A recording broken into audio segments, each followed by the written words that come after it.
할렐루야, 좋은 아침입니다. 오늘은 히브리서 6장 17절에서부터 20절까지의 말씀을 통해서 흔들리는 나를 붙잡으시는 흔들리지 않는 하나님이라는 제목을 가지고 함께 말씀의 은혜를 나누기 원합니다. 사람은 누구나 정말 견디기 힘든 저마다의 순간을 만나게 되죠. 그런데 이때 그 직면한 문제보다 더 크고 슬픈 상황이 필연적으로 따라오는 사람들이 있습니다. 바로 그 견디기 어려운 상황을 그 어떤 누구에게도 말하거나 나눌 수 없는 철저한 혼자가 된 사람들이죠. 정말 누가 봐도 억울한데 정말 그런 뜻이 아닌 것이 드러나는데 자신은 정직했고 최선을 다했는데 모든 오해와 부당한 결과를 자신이 다 감당해야 할 때 그것을 그 누구와도 나눌 수 없고 말할 수 없을 때 참으로 큰 힘이 들고 감당하기가 어렵습니다. 절대로 그러고 싶지 않지만 어쩔 수 없이 도리가 없으니 이때 할 수 있는 것이라고는 그저 혼자 모든 것을 삼켜버리는 것이죠. 한 번이 어렵지 두 번이 어렵겠습니까? 어느새 계속해서 그 억울함과 고립을 익숙함으로 삼키고 또 삼켜버립니다. 그러다 보면 어떻게 되는가? 어느새 견디기 힘든 문제가 나 자신을 무너뜨리는 것이 아니라 이미 내 안에 쌓여져 있는 그 누구에게도 도움을 받지 못했던 그 마음이 썩을 대로 썩어서 나의 영혼을 갉아먹고 마음을 오염시킨 내 자신이 나를 무너뜨리게 됩니다. 이미 상할 대로 상해버린 내 마음이 나를 자폭하게 만드는 것이죠. 이것이 바로 오늘을 살아가는 가장 안타깝고 견디기 힘든 삶의 주인공들의 실제적인 모습이 아닐까라는 생각을 해봅니다. 하지만 이런 사람에게도 단 한 사람만 있다면 그 인생이 달라지게 됩니다.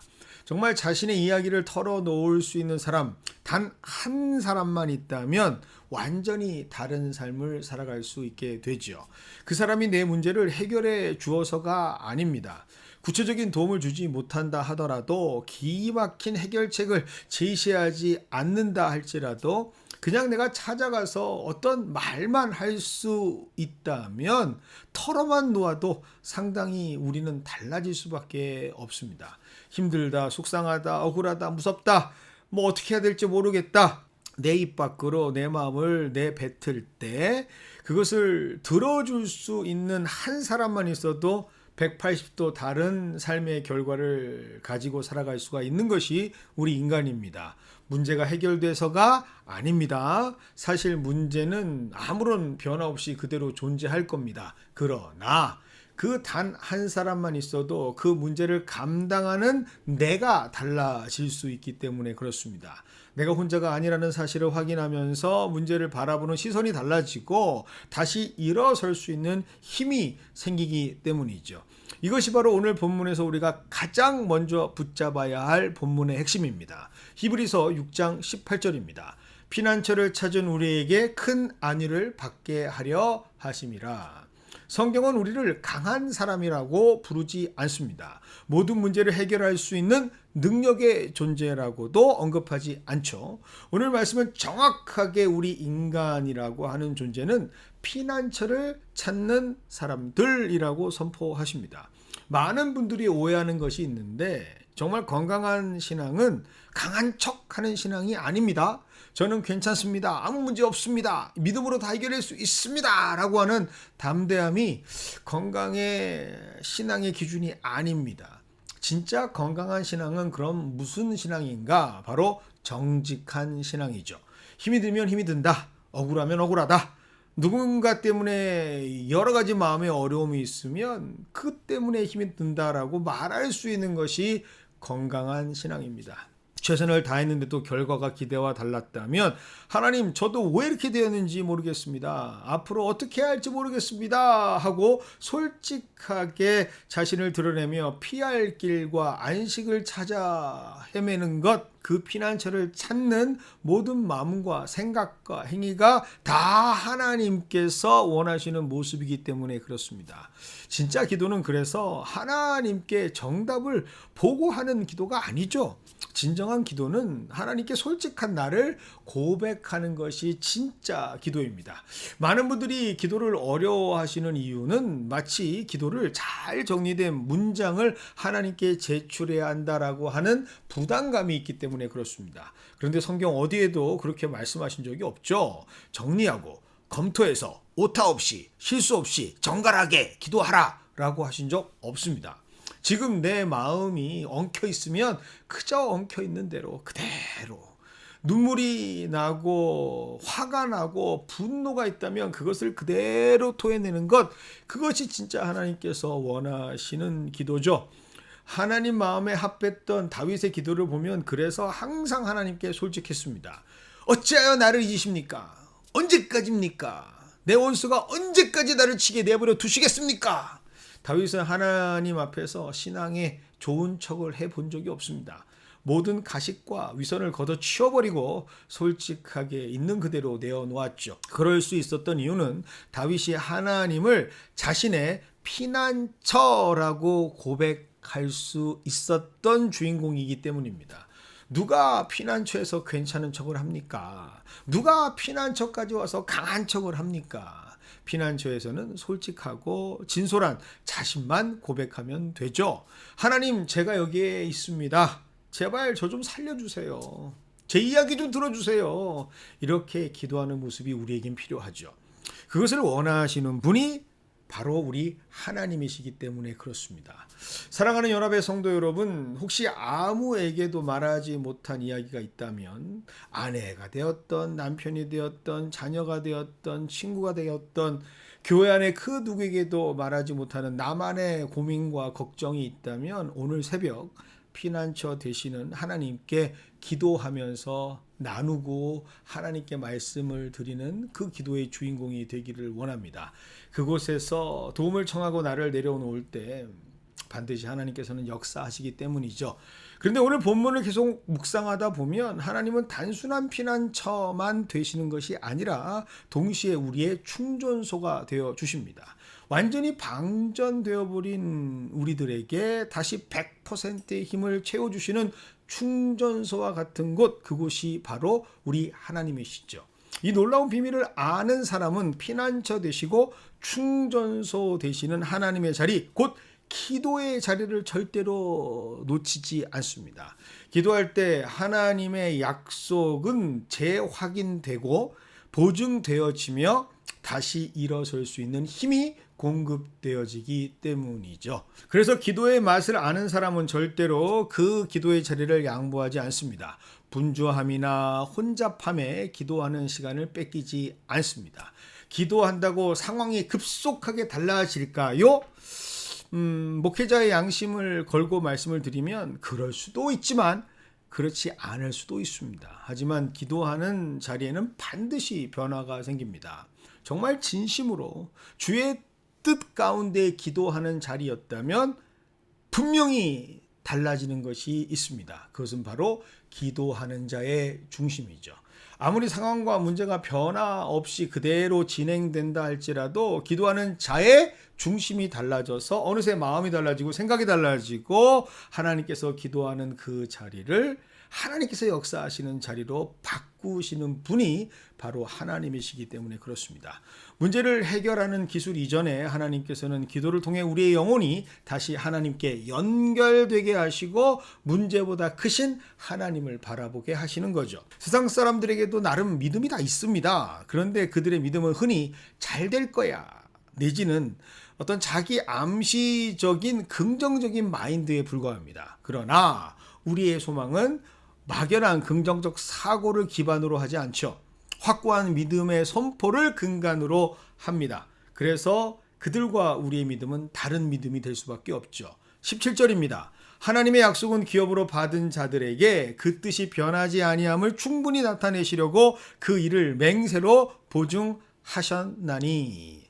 하나님은 약속하시는 하나님이시고 맹세로 보증하시는 하나님이시다라는 말씀이죠. 약속만 해도 충분할 것 같은데 약속에 맹세까지 더하셔서 보증까지 해주시는 분이 바로 우리 하나님이십니다. 그 이유가 무엇일까? 하나님의 약속이 불완전해서일까? 하나님이 스스로 자신이 없어서 이렇게 강조하시는 것일까? 절대로 아닙니다. 오히려 반대가 되죠. 우리 인간이라는 존재는 아무리 하나님께서 약속을 해주신다 하더라도 또 의심하고 믿지 못하는 흔들리는 존재이기 때문에 그렇습니다. 그래서 그 약속에 하나님께서는 맹세까지 더해 주시는 것이죠. 마치 아이들이 어른들과 약속하면서 새끼손가락을 걸고 엄지로 인주를 찍고 마지막에 코팅이라는 것까지 할 때 그들의 눈높이에 맞춰주시는 어른들은 그들과 함께 동감하고 공감해 주시죠. 그런데도 안타까운 현실은 잘 믿지 못한다라는 사실입니다. 여전히 인간은 그 약속을 의심하고 또 마음은 흔들리며 두려움을 떨쳐내지 못합니다. 피난처는 그런 자들에게 그 약속을 다시 재보증해 주시는 곳이죠. 의심했다고 다그치시거나 흔들렸다고 탈락시키시는 그런 하나님이 아니라 다시금 그 약속을 재확인시켜 주시며 잊고 있었던 보증서까지 보여주시는 곳, 그곳이 바로 우리 피난처 되시고 충전소 되시는 하나님입니다. 그리고 이 약속과 맹세의 결정적인 증인이 바로 우리 예수님이시죠. 20절의 말씀입니다. 그리로 앞서 가신 예수께서 멜기세덱의 반차를 따라 영원히 대제사장이 되어 우리를 위하여 들어가셨느니라. 예수님께서는 우리에게 길이 저쪽에 있으니 너희가 알아서 찾아가봐라 라고 말씀하지 않으십니다. 예수님이 미리 먼저 행하셨고 그 일을 직접 감당하신 결과를 우리에게 보여주시죠. 그 길에서 배신을 당하셨어도 십자가를 지셨어도 매달려 죽으시는 일을 당하셨어도 그 결과가 모든 것을 이기시고 다시 일어나신 부활임을 보증해 주셨습니다. 그러므로 우리에게 예수님은 분명한 소망이 되어 주실 수 있는 것이죠. 오늘 본문의 역사적 배경을 보면 히브리서의 목적과 의도는 아주 분명합니다. 당시 신앙을 붙들고 살아가는 사람들, 그러나 삶의 변화가 일어날 기미도 보이지 않자 그 어떤 소망이라는 것도 보지 못하자 믿음의 공동체는 굉장히 빠르게 무너져 갑니다. 예수님을 구주로 믿는다는 그 신앙 때문에 고난과 사회적 압박은 물론 그것을 자처하면서도 감당해야 하는 불이익과 사회적 편견을 이겨나가야만 했죠. 초창기에는 나름 이런 일들을 참을 수 있었던 힘과 근거가 있었습니다. 그것은 바로 예수님께서 속히 오신다라고 하는 말씀 때문이었죠.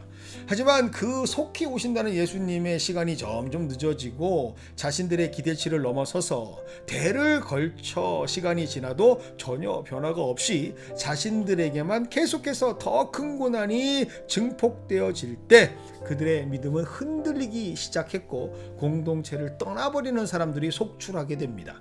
이런 상황의 원인, 신앙의 지식이 부족했을까요? 예배와 성만찬 예전이 부족해서 그랬을까요? 아닙니다. 이들의 결정적인 문제의 원인은 계속해서 흔들리는 그 자리에서 무엇을 붙들어야 하는지를 깨닫지 못했기 때문이죠. 신앙인들이 붙들어야 했던 것은 그 어떤 것도 아닌 오직 예수 한 분밖에 없습니다. 예수님께서 우리의 산 증인이 되어 주셨고 오직 유일한 증거가 되어 주시기 때문이죠. 그래서 오늘 본문은 우리에게 힘있게 말하고 있습니다. 너 자신의 믿음과 노력을 보지 말고 피난처 되시는 하나님께 와서 그곳에서 약속을 받고 충전을 받으라. 그리고 그곳에서 우리를 위해 이미 선포하신 약속을 재확인하면서 보증을 서주신 맹세로 다시금 우리에게 말씀하신 예수 그리스도를 바라보라 라는 말씀입니다. 그 구체적인 증거와 행동이 바로 기도죠.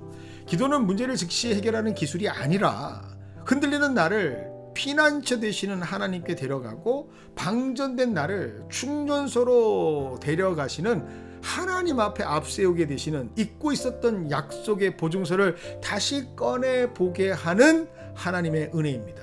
그렇게 기도의 자리에 설 때 우리에게는 하나님께서 주시는 영적 시야가 열리게 되는 것이죠. 그래서 바로 이미 우리를 대신하여서 그 길에 앞서가신 증인이자 증거 되시는 예수님을 명확히 바라보는 시선을 우리에게 허락해 주십니다. 상황은 그대로일지라도 그 예수님을 바라보는 자에게는 다시 일어설 수 있는 신앙의 회복력이 그래서 주어지는 것이죠. 흔들리는 나를 붙잡고 계시는 분은 나의 의지도 나의 긍정도 아닌 오직 흔들리지 않으시는 하나님, 그리고 그 약속의 산 증인으로 앞서가신 예수 그리스도라는 사실을 꼭 기억하시는 저와 여러분이 되기를 원합니다. 오늘도 그래서 우리는 그 피난처 되시고 충전소 되시는 하나님과 우리의 영원한 모델이 되어주시고 증인이 되어주시고 증거가 되어주시는 예수님께 기도하며 나아가는 오늘을 맞이할 수가 있게 되는 것이죠. 그래서 오늘을 여러분 하나님 앞에 기도의 날로 드려보시기를 원합니다. 그리고 기도하면서 한번 오늘 말씀의 내용들을 체험해 보시는 복된 하루가 되시기를 주님의 이름으로 축원드립니다.